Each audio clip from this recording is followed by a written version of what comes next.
मिठाई वाला। बहुत ही मीठे स्वरों के साथ वह गलियों में घूमता हुआ कहता, बच्चों को बहलाने वाला, खिलौने वाला। इस अधूरे वाक्य को वह ऐसे विचित्र किंतु मादक मधुर ढंग से गाकर कहता, मादक मधुर मतलब बहुत मीठे और सुरीले ढंग से गाकर कहता कि सुनने वाला एक बार अस्थिर हो उठते। उसके स्नेहाभिषिक्त कंठ, स्नेहाभिषिक्त मतलब स्नेह से भरा हुआ गला, बहुत प्यार भरी आवाज से फूटा हुआ गान सुनकर निकट के मकानों में हलचल मच जाती।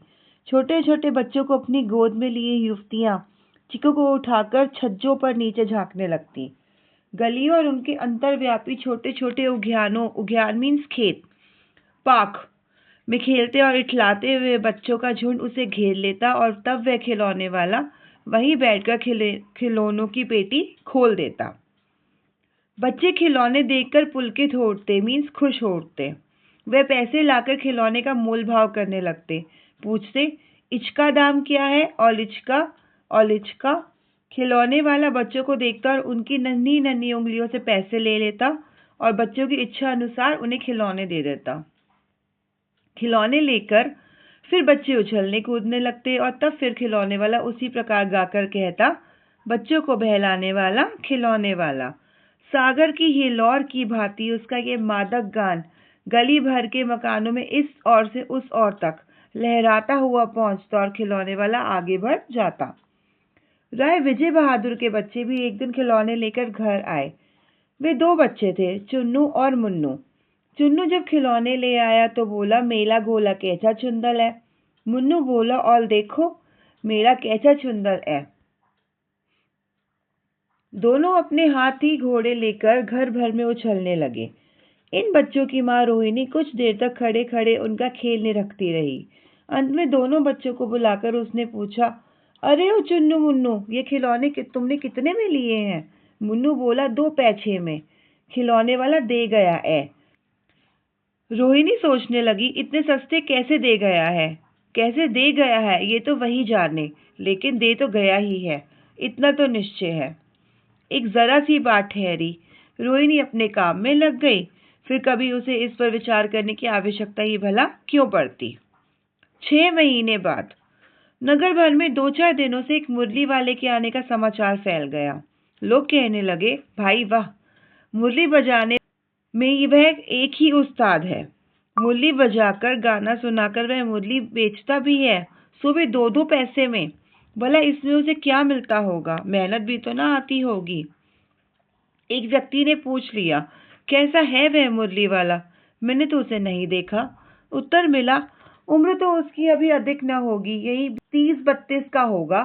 दुबला पतला गोरा युवक है, बीकानेरी रंगीन साफा बांधता है। वही तो नहीं जो पहले खिलौने बेचा करता था? क्या वह पहले खिलौने भी बेचा करता था? हाँ, जो आकार प्रकार तुमने बतलाया उसी प्रकार का वह भी था, तो वही होगा। पर भाई है वह एक उस्ताद। प्रतिदिन इसी प्रकार उस मुरली वाले की चर्चा होती। प्रतिदिन नगर के प्रत्येक गली में उसका मादक मृदुल स्वर सुनाई पड़ता, बच्चों को बहलाने वाला, मुरलिया वाला। रोहिणी ने भी मुरली वाले का यह स्वर सुना। तुरंत ही उसे खिलौने वाले का स्मरण हो आया, मतलब खिलौने वाला उसे याद आया। उसने मन ही मन कहा, खिलौने वाला भी इसी तरह गा गा कर खिलौने बेचा करता था। रोहिणी उठकर अपने पति विजय बाबू के पास गई। जरा उस मुरली वाले को बुलाओ तो चुन्नू मुन्नू के लिए ले लूं, क्या पता वे फिर इधर आए न आए। वे भी जान पड़ते हैं पार्क में खेलने निकल गए हैं। विजय बाबू एक समाचार पत्र पढ़ रहे थे। उसी तरह उसे लिए हुए वे दरवाजे पर आकर मुरली वाले से बोले, क्यों भाई, किस तरह देते हो मुरली? किसी की टोपी गली में गिर पड़ी, किसी का जूता पार्क में ही छूट गया और किसी की सोथनी पाजामा ही ढीली होकर लटक आई है। इस तरह दौड़ते हाँफते हुए बच्चों का झुंड आ पहुंचा। एक स्वर में सब बोल उठे, अम्बी लेंदे मुल्ली और अम्बी लेंदे मुल्ली। मुरली वाला हर्ष गदगद हो उठा, मीन्स बहुत खुश हो उठा। बोला, सबको देंगे भैया, लेकिन जरा रुको, ठहरो, एक एक को देने दो। अभी इतनी जल्दी हम कहीं लौट थोड़ी ही जाएंगे, बेचने तो आए ही हैं। और है भी इस समय मेरे पास 1-2 नहीं, पूरी 57 मीन्स 57। हाँ बाबूजी, क्या पूछा था आपने, कितने में दी? दी तो वैसे 3-3 पैसे के हिसाब से है, पर आपको 2-2 पैसे में ही दे दूंगा। विजय बाबू भीतर बाहर दोनों रूपों से मुस्कुरा दिए। मन ही मन कहने लगे, कैसा है, देता तो सबको इसी भाव से है, पर मुझ पर उल्टा एहसान लाद रहा है। फिर बोले, तुम लोगों की झूठ बोलने की आदत होती है, देते होगे सभी को 2-2 पैसे में, पर एहसान का बोझा मेरे ही ऊपर लाद रहे हो। मुरली वाला एकदम अप्रतिभ हो उठा। बोला, आपको क्या पता बाबूजी की इनकी असली लागत क्या है? ये तो ग्राहकों का दस्तूर होता है कि दुकानदार चाहे हानि उठाकर चीज क्यों ना बेचे, पर ग्राहक यही समझते हैं दुकानदार मुझे लूट रहा है।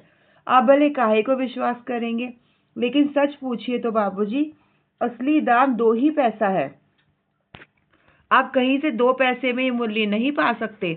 मैंने तो पूरी 1000 बनवाई थी, तब मुझे इस भाव पड़ी है।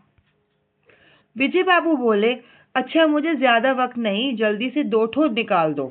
2 मूलियां लेकर विजय बाबू फिर मकान के भीतर पहुंच गए। मुरली वाला देर तक उन बच्चों के झुंड में मूलियां बेचता रहा। उसके पास कई रंग की मूलियां थी।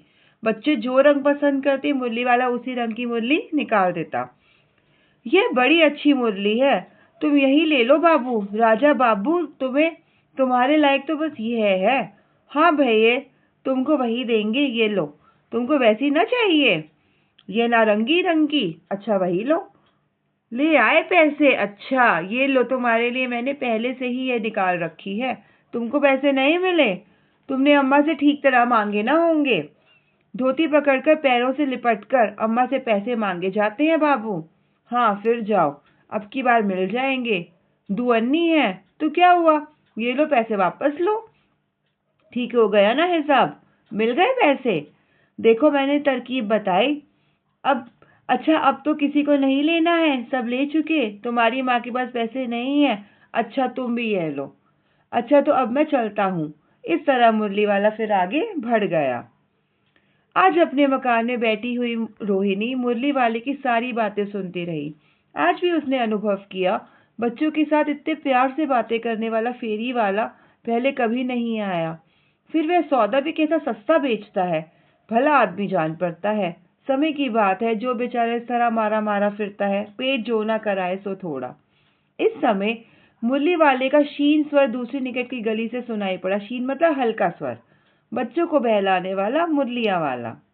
रोहिणी इसे सुनकर मन ही मन कहने लगी, और स्वर कैसा मीठा है इसका। बहुत दिनों तक रोहिणी को मुरली वाले का वह मीठा स्वर और उसके बच्चों के प्रति वे स्नेहसिक बातें याद आती रही। स्नेहसिक मतलब प्यार भरी बातें। महीने के महीने आए और चले गए, फिर मुरली वाला नहीं आया। धीरे धीरे उसकी स्मृति भी क्षीण हो गई। स्मृति मतलब उसकी मेमोरी भी हल्की पड़ने लगी। 8 मास बाद, अब जब वो आया तो वह 8 मास बाद आया, और पहले बच्चों वो 6 महीने के बाद आया था। 8 मास बाद सर्दी के दिन थे। रोहिणी स्नान करके मकान की छत पर चढ़कर आजानुलंबित केश राशि सुखा रही थी। इस समय नीचे की गली में सुनाई पड़ा बच्चों को बहलाने वाला मिठाई वाला। यहाँ पे आप देख भी सकते हैं ये पिक्चर। मिठाई वाले का स्वर उसके लिए परिचित था, मीन्स वह उसको ऑलरेडी पहचानती थी, फैमिलियर था। झट से रोहिणी नीचे उतर आई। उस समय उसके पति मकान में नहीं थे। हाँ, उनकी वृद्धा दादी थी। वृद्धा मीन्स बूढ़ी दादी थी। रोहिणी उनके निकट आकर बोली, दादी चुन्नू मुन्नू के लिए मिठाई लेनी है, जरा कमरे में चलकर ठहराओ। मैं उधर कैसे जाऊं, कोई आता ना हो। जरा हटकर मैं भी चिक्की ओट में बैठी रहूंगी। दादी उठकर कमरे में आकर बोली, ए मिठाई वाले इधर आना। मिठाई वाला निकट आ गया, बोला, कितनी मिठाई दूं माँ? ये नई तरह की मिठाइयाँ हैं, रंग बिरंगी, कुछ कुछ खट्टी, कुछ कुछ मीठी, जायकेदार, बड़ी देर तक मुंह में टिकती हैं, जल्दी नहीं घुलती, बच्चे बड़े चाव से चूसते हैं। इन गुणों के सिवा ये खांसी भी दूर करती है। कितनी दूं? चपटी गोल पहलदार गोलियां हैं, पैसे की 16 देता हूँ। तो वह 1 पैसे की 16 देता था, और ये गोलियां जो है टॉफीज की बात हो रही है यहाँ पे। दादी बोली, 16 तो बहुत कम होती हैं, भला 25 तो देते, मीन्स 25, एंड 16 is 16। मिठाई वाला, नहीं दादी, अधिक नहीं दे सकता, इतना भी देता हूँ। यह अब मैं तुम्हें क्या, खैर मैं अधिक न दे सकूंगा। रोहिणी दादी के पास ही थी, बोली, दादी फिर भी काफी सस्ता दे रहा है, 4 पैसे की ले लो, ये पैसे रहे। मिठाई वाला मिठाइयाँ गिनने लगा। तो 4 की दे दो। अच्छा 25 नहीं से 20 ही दो। अरे हाँ, मैं बूढ़ी हुई मोलभाव, मुझे ज़्यादा करना नहीं आता। कहते हुए दादी के पोपले मुंह से जरा सी मुस्कुराहट फूट निकली। रोहिणी ने दादी से कहा, दादी इससे पूछो, तुम इस शहर में और कभी यहाँ आए थे या पहली बार आए हो? यहाँ के निवासी तो तुम नहीं लगते, मतलब यहाँ के रेसिडेंट तो तुम नहीं लगते। दादी ने इस कथन को दोहराने की चेष्टा ही की थी कि मिठाई वाले ने उत्तर दिया, पहली बार नहीं और भी कई बार आ चुका हूँ। रोहिणी चिक्की आड़ से ही बोली, पहले यही मिठाई बेचते हुए आए थे या कोई और चीज लेकर? मिठाई वाला हर्ष, संशय और विस्मय आदि भाव में डूबकर बोला, इससे पहले मुरली लेकर आया था और उससे भी पहले खिलौने लेकर। हर्ष मीन्स खुशी, संशय और विस्मय आदि मतलब थोड़ा सा सोचकर बोला। रोहिणी का अनुमान ठीक निकला। अब तो वह उससे और भी कुछ बातें पूछने के लिए अस्थिर हो उठी, मीन्स एक्साइटेड हो उठी। वह बोली, इन व्यवसायों से भले तुम्हें क्या मिलता होगा? इन ऑक्यूपेशंस या इस बिजनेस से तुम्हें क्या मिलता होगा? वह बोला, मिलता भला क्या है, यही खाने भर को मिल जाता है, कभी नहीं भी मिलता है, पर हाँ संतोष, धीरज और कभी कभी असीम सुख जरूर मिलता है, और यही मैं चाहता भी हूँ। सो कैसे, वह भी बताओ। अब व्यर्थ उन बातों की क्यों चर्चा करूं, उन्हें आप जाने ही दें। उन बातों को सुनकर आपको दुख ही होगा। जब इतना बताया है तब और भी बता दो, मैं बहुत उत्सुक हूँ। तुम्हारा हर्जा न होगा, मिठाई में और भी ले लूंगी। अतिशय गंभीरता के साथ, बहुत सीरियसनेस के साथ मिठाई वाले ने कहा, मैं भी अपने नगर का एक प्रतिष्ठित आदमी था। प्रतिष्ठित मीन्स एक रिच और वेल्दी आदमी था, पॉपुलर आदमी था। मकान, व्यवसाय, गाड़ी घोड़े, नौकर चाकर सभी कुछ था। स्त्री थी, छोटे छोटे 2 बच्चे भी थे। स्त्री मीन्स वाइफ थी। मेरा वह सोने का संसार था। बाहर संपत्ति का वैभव था, संपत्ति प्रॉपर्टी, मनी, वेल्थ। भीतर सांसारिक सुख था। सांसारिक सुख मीन्स फैमिली हैप्पीनेस। ओके। स्त्री सुंदरी थी, मेरी प्राण थी। बच्चे ऐसे सुंदर थे जैसे सोने के सजीव खिलौने। उनकी अटखेलियों के मारे घर में कोलाहल मचा रहता। समय की गति, विधाता की लीला।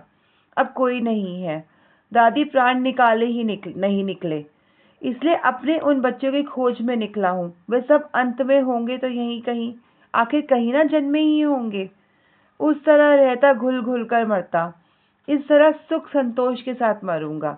इस तरह के जीवन में कभी कभी अपने उन बच्चों की एक झलक सी मिल जाती है। ऐसा जान पड़ता है जैसे वे इन्हीं में उछल कर हंस खेल रहे हैं। पैसे की कमी थोड़ी ही है, आपकी दया से पैसे तो काफी है। जो नहीं है इस तरह उसी को पा जाता हूँ। रोहिणी ने अब मिठाई वाले की ओर देखा, उसकी आंखें आंसुओं से तर हैं। इसी समय चुन्नू मुन्नू आ गए। रोहिणी से लिपटकर उसका आंचल पकड़कर बोले, अम्मा मिठाई मुझसे लो। यह कहकर तत्काल कागज की 2 पुड़िया मिठाइयों से भरी मिठाई वाले ने चुन्नू मुन्नू को दे दी। रोहिणी ने भीतर से पैसे फेंक दिए। मिठाई वाले ने पेटी उठाई और कहा, अब इस बार ये पैसे न लूंगा। दादी बोली, अरे अरे न, अपने पैसे लिए जा भाई। तब तक आगे फिर सुनाई पड़ा उसी प्रकार मादक मृदुल स्वर में, बच्चों को बहलाने वाला मिठाई वाला। और ये स्टोरी लिखी है भगवती प्रसाद वाजपेयी ने। आशा है आपको पसंद आई होगी। Thank you.